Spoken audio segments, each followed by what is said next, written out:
Following a speech by Hovik Agazarian, who has left the Civil Contract Party, the National Assembly's regular bottle-throwing session commenced. Passions had flared over the nationalization of the electric networks of Armenia, ENA. With these steps, an attempt is being made to deepen anti-Russian sentiments so that tomorrow or the next day we turn towards the West, having so-called quarreled with Russia.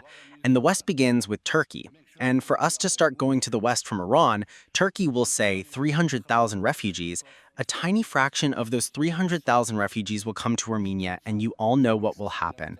Therefore, I call on the Russian side not to give in to our provocations.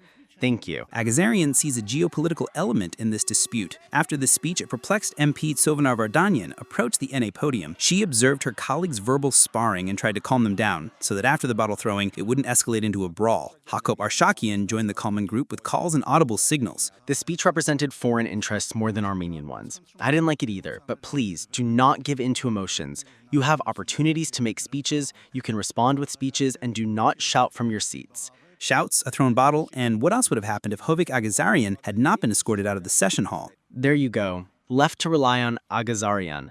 Wasn't that good? Filip Kirkorov, Ksenia Sobchak.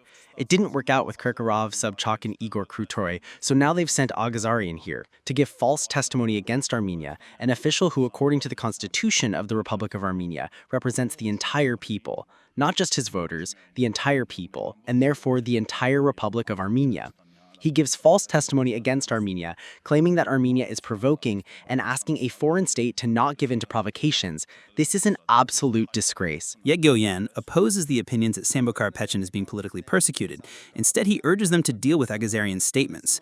Alan Simonian is engaging in obvious bullying. It seems to me, with time and reality having run their course, I don't know what worse could be done, and we share some of the blame for this. Garnick Down in the end from the Highest Down faction disagrees with both what Agazarian said and the remarks made towards him from the hall, which were unaudible over Hakop Arshakian's signals. Let me continue my thought. It's not that the members of the Highest Down faction or I are okay with Mr. Agazarian's speeches.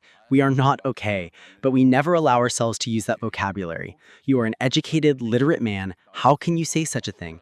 You must be restrained in your vocabulary. It is unacceptable. The National Assembly is discussing the nationalization of the ENA in its second reading. The ruling party accuses the opposition of having ties with Sambo Karapetyan. The ENA speaker, recalling Karapetyan's own words, says that even he doesn't give a damn about the ENA, so why are the opposition members so enthusiastic?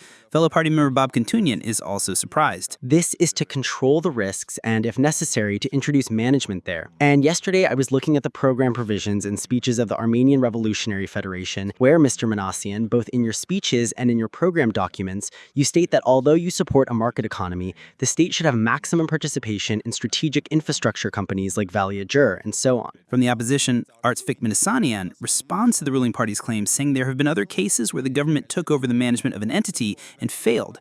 How will this time be a success? This is not returning it to the state, and you are not the state. You are not the Republic of Armenia, nor are we. The Republic of Armenia is the entity, the person that is a subject of international law. Are you, as the government, a subject of international law? Or is it when you appoint a manager who will overhaul the entire system from top to bottom, change people, and appoint the people you want to positions? Is that considered the Republic of Armenia? What do you have to do with the Republic of Armenia? At the end of this heated session, the draft law allowing the nationalization of the ENA was fully adopted with 65 votes in favor and 27 against. Simone Hovhannisyan, ReOpen Media.